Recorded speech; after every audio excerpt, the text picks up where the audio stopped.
Napoléon n'a jamais crié. Il a conquis en silence, et c'est ce silence qu'on lui a fait payer. Tu connais cette sensation, cette douleur sourde qui te ronge quand tu réalises que le monde punit ceux qui refusent de mentir, que la société écrase ceux qui osent être authentiques, que l'homme qui dit la vérité finit toujours seul. Bonaparte l'a découvert de la manière la plus cruelle. Lui, l'empereur du monde, l'homme qui a fait trembler l'Europe entière, a été brisé par une réalité que personne n'ose encore avouer aujourd'hui. Une vérité si dérangeante que même 2 siècles plus tard, elle continue de détruire des millions d'hommes dans le silence. Cette vérité, tu la ressens déjà. Elle te brûle les entrailles quand tu constates que ta sensibilité est perçue comme une faiblesse, que ton honnêteté dérange, que ta profondeur effraie, que ton authenticité isole. Le monde moderne t'a appris à avoir honte de ce que tu es vraiment, à cacher ta vulnérabilité derrière des masques, à étouffer tes émotions pour paraître acceptable, à renier ta nature profonde pour plaire à une société qui n'en vaut pas la peine. Regarde autour de toi. Les hommes qui réussissent socialement sont souvent les plus faux, ceux qui mentent avec le sourire, ceux qui jouent des rôles qu'ils détestent, ceux qui ont vendu leur âme pour l'approbation d'un monde corrompu. Et toi, tu refuses ce compromis. Tu préfères la douleur de la vérité au confort du mensonge. Tu choisis l'authenticité même si elle te coûte tout, même si elle te condamne à la solitude. C'est exactement ce que Napoléon a fait. Il a refusé ce jeu. Il a choisi d'être lui-même entièrement, brutalement, magnifiquement. Et pour cela, ils l'ont détruit. Pas par les armes, pas par la guerre, mais par quelque chose de bien plus vicieux, l'isolement émotionnel total. Ils l'ont privé de ce dont tout homme a besoin, la compréhension, l'acceptation, l'amour inconditionnel. Ils ont transformé sa grandeur en prison, sa force en malédiction, son génie en fardeau. Être lucide, c'est être puni. Il l'a appris seul comme toi, dans cette solitude que seuls les hommes authentiques connaissent, cette prison invisible où l'on enferme ceux qui refusent de jouer la comédie. Tu connais ce sentiment, cette impression d'être étranger dans ton propre monde, d'observer la comédie humaine sans pouvoir y participer, de voir la vérité que les autres refusent d'affronter. Tu vas découvrir pourquoi sa chute n'était pas politique, mais existentielle. Pourquoi l'homme le plus puissant du monde a fini par mourir de la même blessure qui te consume aujourd'hui. Et surtout, comment cette douleur peut devenir ta plus grande force. Car la vérité que Napoléon a révélée avant de mourir change tout. Elle explique pourquoi tu souffres, pourquoi tu te sens incompris, pourquoi le monde semble ligué contre les hommes comme toi. Cette révélation va te libérer du mensonge qui t'empoisonne depuis des années. Elle va transformer ta malédiction en bénédiction, ta faiblesse en force absolue. Sainte Hélène, vers 821. L'empereur déchu fixe l'océan qui l'emprisonne depuis 6 ans. Autour de lui, le silence. Ce silence qu'il connaît depuis l'enfance.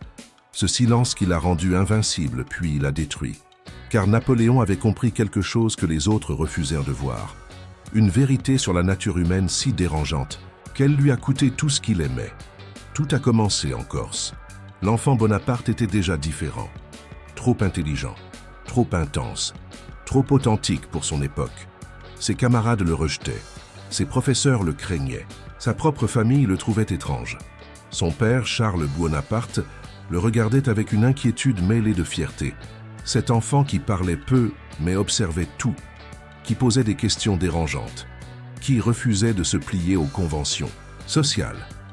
À 9 ans, quand on l'envoie à l'école militaire de Brienne, Napoléon découvre la cruauté du monde. Ses camarades se moquent de son accent corse, de sa pauvreté, de son intensité. Ils l'appellent la paille au nez, pour humilier ce petit homme qui refuse de baisser les yeux. Il avait découvert très tôt que le monde punit ceux qui pensent trop profondément, que la société préfère les hommes prévisibles, dociles, médiocres, que l'authenticité dérange parce qu'elle révèle la lâcheté des autres. Alors il s'est tu. Il a appris à transformer sa douleur en stratégie, sa solitude en force, son rejet en ambition dévorante. Mais cette transformation avait un prix. Chaque nuit, dans son lit froid de Brienne, il pleurait en silence. Il rêvait d'un monde où sa différence serait célébrée, pas punie, où son intensité serait comprise, pas rejetée. À l'école militaire, pendant que les autres riaient et socialisaient, lui étudiait, pas par plaisir, mais par nécessité existentielle. Il savait déjà qu'il ne pouvait compter que sur lui-même, que personne ne viendrait le sauver de cette solitude qui le rongeait. Il dévore plus tard que César, Alexandre. Il cherche dans l'histoire des modèles d'hommes qui, comme lui, ont refusé la médiocrité, qui ont transformé leurs différences en grandeur, qui ont payé le prix de l'authenticité. « Je suis né quand je suis mort », écrira-t-il plus tard. Car c'est exactement cela.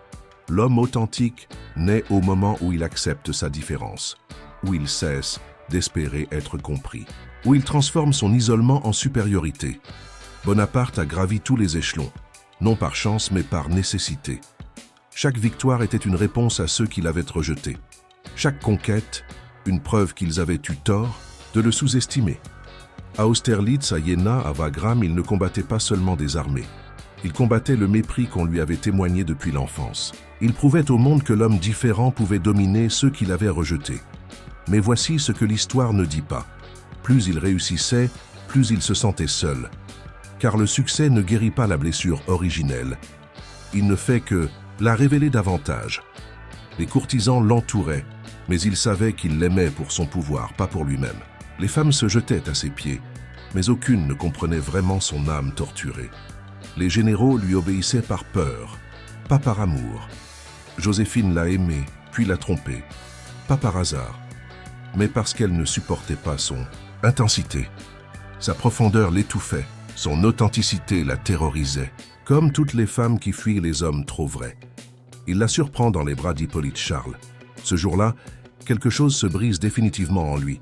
Non pas la colère, mais une résignation amère.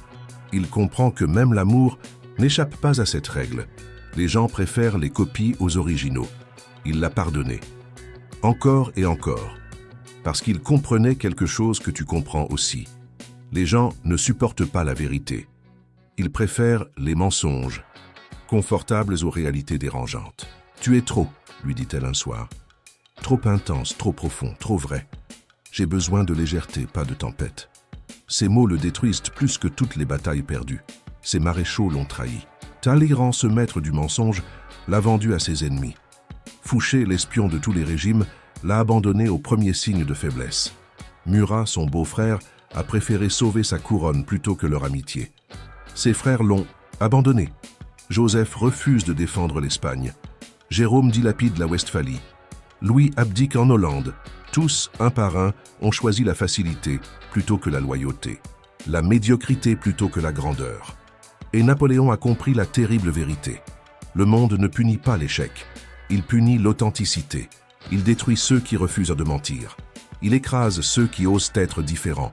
À Leipzig, quand l'Europe entière se dresse contre lui, il ne combat plus pour la France. Il combat pour prouver qu'un homme seul peut résister au monde entier, que l'authenticité vaut tous les compromis.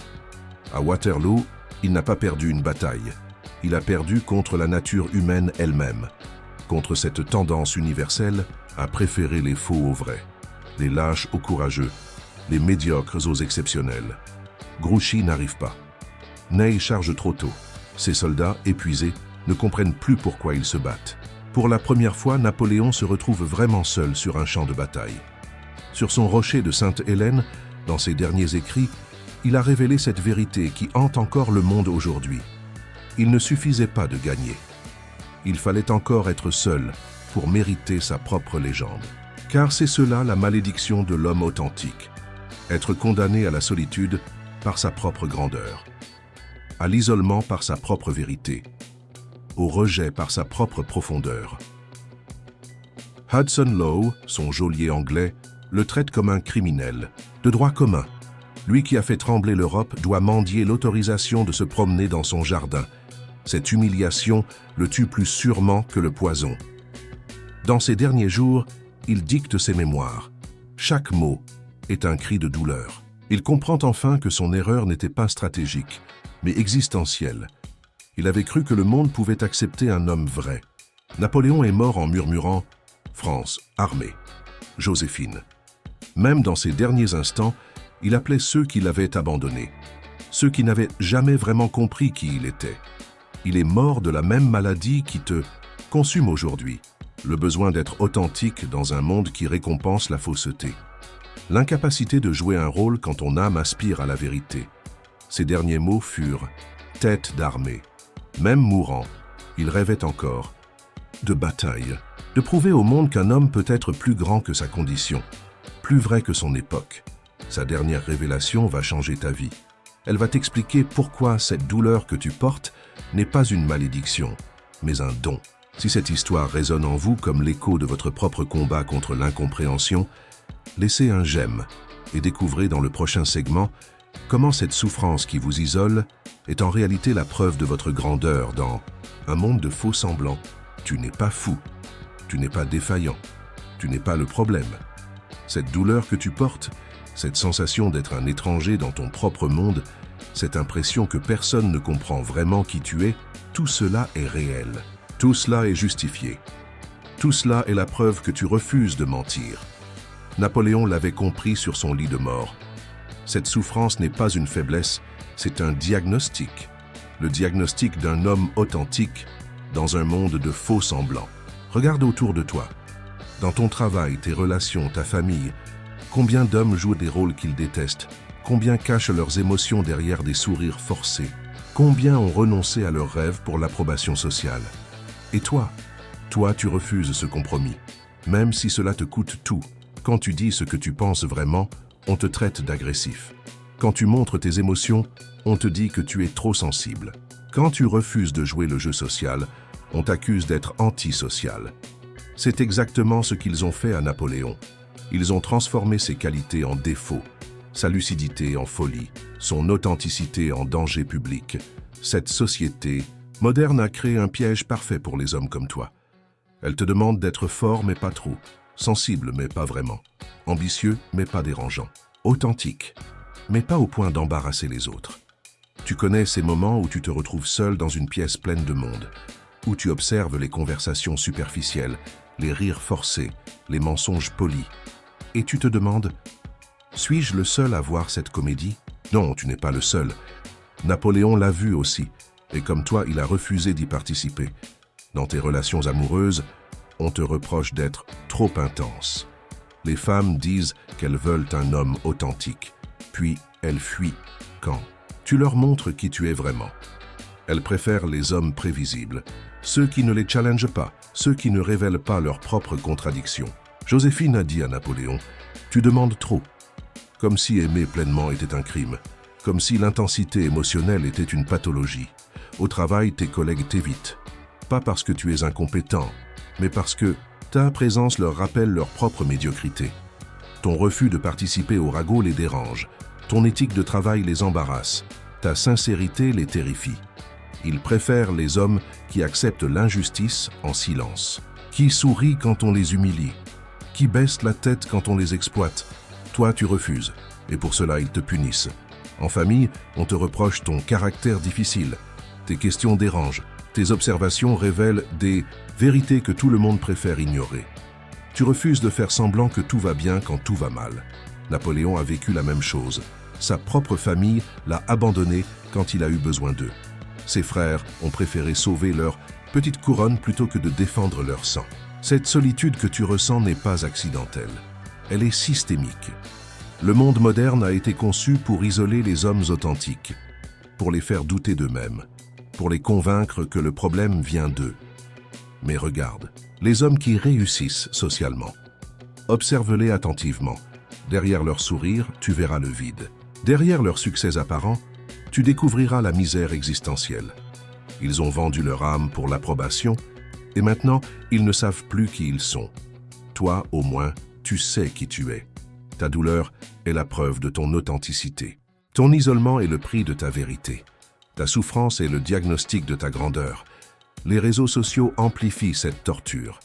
Tout le monde joue à être heureux. Tout le monde ment sur sa vie. Tout le monde cache sa douleur derrière des filtres et des citations inspirantes. Et toi, tu vois à travers cette mascarade. Tu reconnais le mensonge. Tu refuses de participer au spectacle. Pour cela, l'algorithme te punit. Il favorise les faux, les superficiels, les menteurs souriants. Même dans tes amitiés, tu sens cette distance. Tes amis viennent te voir quand ils ont besoin de conseils, de vérité, de profondeur. Mais ils te fuient quand tu as besoin d'eux. Ils préfèrent les relations légères, sans conséquences, sans engagement réel. Napoléon a connu cela aussi. Ses maréchaux l'adoraient quand il gagnait des batailles. Ils l'ont abandonné dès qu'il a montré de la vulnérabilité.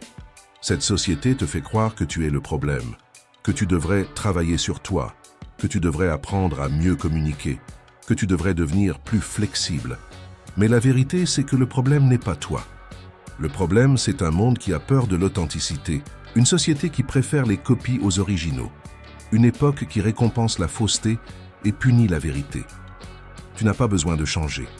Le monde a besoin d'hommes comme toi, d'hommes qui refusent de mentir, d'hommes qui préfèrent la douleur de la vérité au confort du mensonge.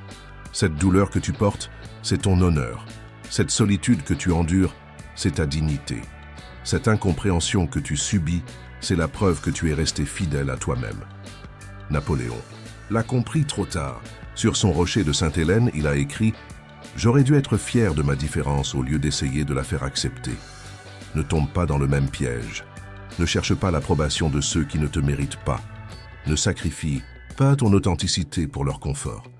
Ta douleur n'est pas une pathologie, c'est un privilège. Le privilège de voir ce que les autres refusent de regarder, de sentir ce que les autres s'empêchent de ressentir, d'être vrai quand tous les autres mentent. Cette société moderne essaie de te convaincre que tu es défaillant, que tu as besoin de thérapie, que tu dois apprendre à gérer tes émotions. Mais tes émotions ne sont pas le problème. Le problème, c'est un monde qui a perdu la capacité d'éprouver quoi que ce soit de réel. Tu ressens profondément parce que tu es vivant. Tu souffres intensément parce que tu refuses de t'anesthésier. Tu es seul parce que tu refuses de rejoindre la masse des morts vivants émotionnels. Napoléon était seul sur son rocher, mais il était plus vivant que tous ses geôliers réunis, plus authentique que tous les courtisans qu'il avait abandonnés, plus vrai que tous les rois qu'il avait vaincus. Et toi aussi, tu es plus vivant que ceux qui te jugent, plus authentique que ceux qui te rejettent, plus vrai que ceux qui t'incomprennent. Cette validation, tu n'as pas besoin de la chercher chez les autres. Elle est en toi, dans ta capacité à rester fidèle à toi-même malgré tout, dans ton refus de trahir tes valeurs pour l'approbation, dans ta force à endurer la solitude plutôt que de rejoindre la comédie. Si cette vérité trouve un écho dans votre âme fatiguée de jouer des rôles, abonnez-vous maintenant et découvrez comment transformer cette douleur en une force qui écrasera ceux qui vous ont sous-estimé.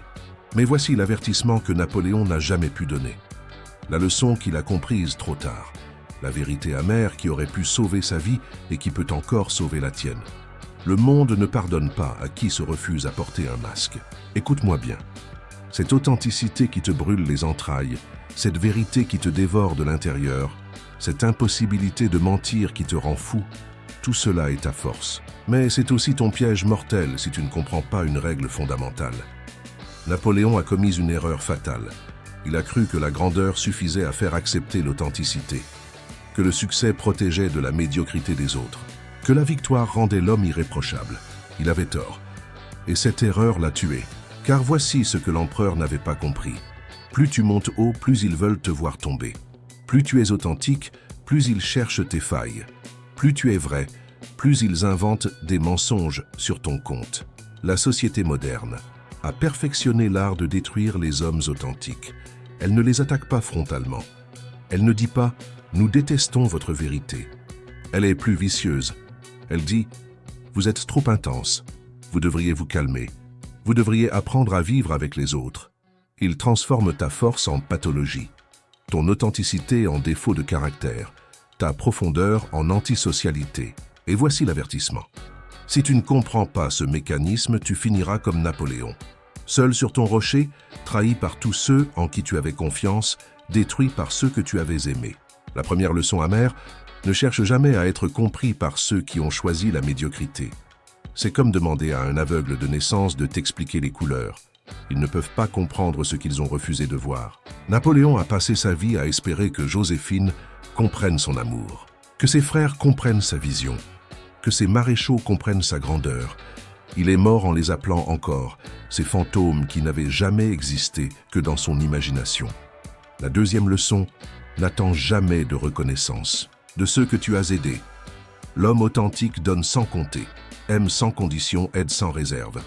Et c'est exactement pour cela qu'on le déteste, car ta générosité révèle leur égoïsme. Ton dévouement expose leur égocentrisme. Ta fidélité met en lumière leur traîtrise. Ils ne te remercieront jamais. Ils trouveront toujours une raison de te reprocher ce que tu as fait pour eux. Ils transformeront tes cadeaux en dettes, tes services en manipulation, ton amour en chantage. La troisième leçon. Accepte que la solitude soit le prix de l'authenticité. Pas comme une punition, mais comme un privilège. Car être seul avec soi-même vaut mieux qu'être entouré de menteurs. Napoléon a refusé cette solitude. Il a cherché la chaleur humaine chez ceux qui n'en avaient pas. Il a espéré l'amour de ceux qui en étaient incapables. Il a voulu partager sa grandeur avec ceux qui ne pouvaient que l'envier. Mais voici le paradoxe cruel. Plus tu acceptes ta solitude, moins tu es seul. Plus tu cesses de chercher l'approbation, plus tu attires ceux qui te méritent. Plus tu assumes ta différence, plus tu découvres qu'il existe d'autres différents. La quatrième leçon, ne révèle jamais toute ta vérité d'un coup. L'homme authentique croit naïvement qu'il suffit de dire la vérité pour être compris. Il se trompe. La vérité doit être distillée avec parcimonie, comme un poison ou un remède. Napoléon a tout dit, tout donné, tout révélé. Il a montré sa vulnérabilité à ceux qui ne cherchèrent que ses faiblesses. Il a confié ses peurs à ceux qui les ont utilisées contre lui. La cinquième leçon, la plus amère, certaines personnes ne méritent pas ta vérité. Elles ne méritent pas ton authenticité. Elles ne méritent pas ton âme. Cette société t'a menti. Elle t'a dit que tout le monde mérite ta compassion, ta compréhension, ton pardon. C'est faux. Mortellement faux. Il existe des gens qui ne comprennent que la force, d'autres qui n'apprécient que ce qu'ils ne peuvent pas avoir. D'autres encore qui détruisent systématiquement tout ce qui est beau. Napoléon a pardonné à Joséphine ses infidélités, à Talleyrand ses trahisons, à ses frères leurs abandons. Et chaque pardon était perçu comme une faiblesse, chaque compréhension comme une invitation à recommencer. Être authentique ne signifie pas être naïf. Être vrai ne signifie pas être aveugle. Être profond ne signifie pas être idiot. La sixième leçon, ta douleur est sacrée. Ne la partage pas avec ceux qui ne peuvent que la souiller. Garde tes blessures les plus profondes pour ceux qui ont gagné le droit de les voir. Napoléon a montré sa souffrance à tout le monde. Il a pleuré devant ses généraux. Il a supplié Joséphine. Il a révélé ses angoisses à ses ennemis. Et ils ont tous utilisé cette vulnérabilité contre lui. La septième leçon, le monde ne changera pas. Les médiocres resteront médiocres. Les lâches resteront lâches. Les menteurs resteront menteurs. Mais toi, tu peux changer. Tu peux apprendre à protéger ton authenticité. Tu peux découvrir comment être vrai sans être détruit. Tu peux comprendre comment aimer sans être dévasté.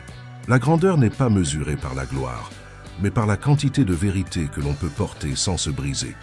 Être authentique, c'est accepter d'être seul. Mais c'est le seul combat qui vaille la peine. Car au final, quand tout s'écroule, quand tous t'abandonnent, quand le monde te montre son vrai visage, il ne reste que toi. Et si tu as gardé ta vérité intacte, si tu as préservé ton authenticité, si tu as refusé de trahir ton âme, alors tu as gagné. Napoléon est mort seul, mais il est mort libre. Il a refusé de renier qui il était. Il a préféré mourir empereur de lui-même plutôt que de vivre esclave des autres. Et toi, que choisis-tu? La facilité de la médiocrité ou la douleur de la grandeur? Le confort du mensonge ou la brûlure de la vérité? L'approbation des faibles ou le respect de ta propre âme? Napoléon t'a montré le chemin. À toi de décider si tu as le courage de le suivre. Si vous avez senti le poids de cette vérité résonner dans votre âme, si vous reconnaissez en vous la force de préférer la douleur authentique aux joies factices, commentez ci-dessous votre propre combat contre la médiocrité ambiante. Si la vérité de Napoléon vous a touché au plus profond de votre être, laissez un j'aime pour que d'autres hommes découvrent cette force cachée qui sommeille en eux. Votre simple geste peut sauver un frère de l'abîme du mensonge social. Abonnez-vous immédiatement pour continuer à explorer les secrets de l'âme masculine authentique. Chaque vidéo révèle des vérités que la société vous cache depuis toujours. Activez cette cloche pour ne jamais manquer ces leçons qui transforment la douleur en puissance. Votre éveil ne peut pas attendre. Commentez maintenant. Quelle est cette souffrance que vous portez seul? Quel masque refusez-vous de porter? Votre témoignage pourrait inspirer notre prochaine révélation. Partagez cette vérité avec un comme qui a besoin de l'entendre, celui qui souffre en silence près de vous. Votre partage peut briser sa prison émotionnelle. Écrivez « Napoléon m'a réveillé » si vous êtes resté jusqu'au bout. Montrez que vous faites partie de ceux qui refusent les demi-vérités. Votre âme authentique mérite cette communauté de guerriers silencieux.